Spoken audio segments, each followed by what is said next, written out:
What did your family do on those stay-indoors rainy afternoons? In 1972, the Magnavox Odyssey was released, the first home console. It had 64 bytes of RAM, and it was ready to go. It was ready to release to the public. It had 12 games, including games like hockey and table tennis. All these games were black and white, so you had to put pads on the screen, and that's the only way you could really play them. You had a block of wood with all these different things attached as the controller, but there's a problem. Where the is the color?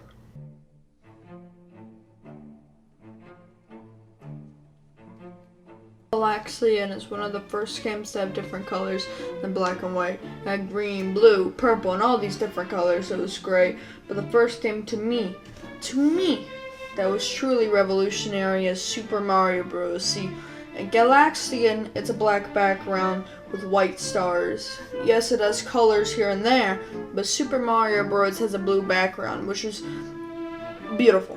Just beautiful. Mwah! Blue background. And to me, that game shows that we figured out how to make color in games. But more crazy than that is Doom.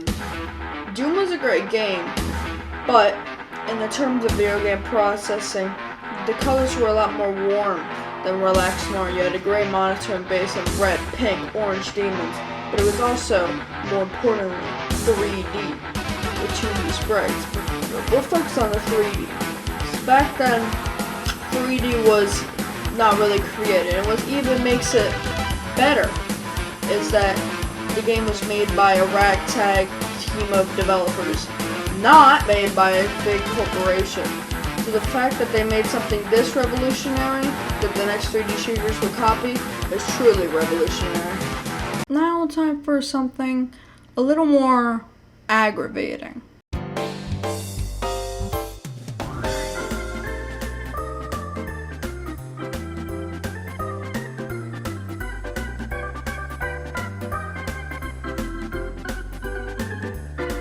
Marketing has manipulated people into wanting really, really good stuff. And at this point, we make these consoles with all these amazing, specs and stuff, and all these big maps. But do we really need that is my question. And so I'm gonna get into that.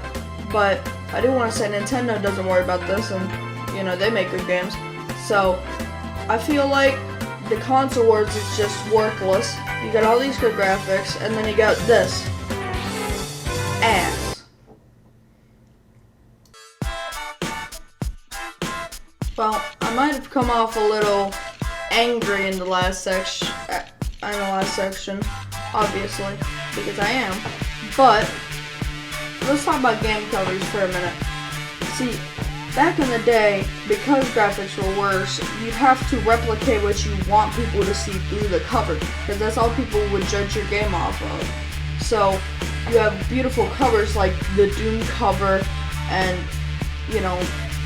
here, just a ding, ding, ding, ding. There's some covers. Nowadays, the cover palette for a game cover is black and white. Just black man with gun and a white shadow. What the hell? Like, that makes no sense. So, I feel like as graphics get better, game companies don't feel a need to put as much effort into game covers. Which, I think they forgot that even with all the ads and stuff, people are still deciding whether to get stuff off your cover. I don't know who's gonna see this, but think about that. And speaking about the graphics, we're gonna talk about motion blur, film grain, all these stupid effects that we're adding to it. Makes no sense.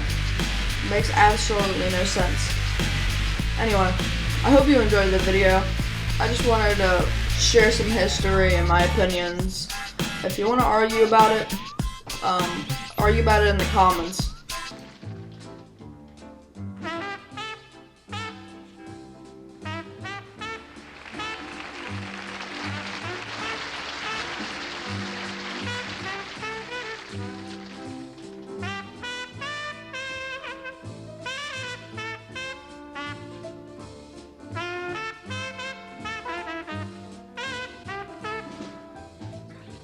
Oh, the shock has pretty detail, and he shows them pearly white, just a jackknife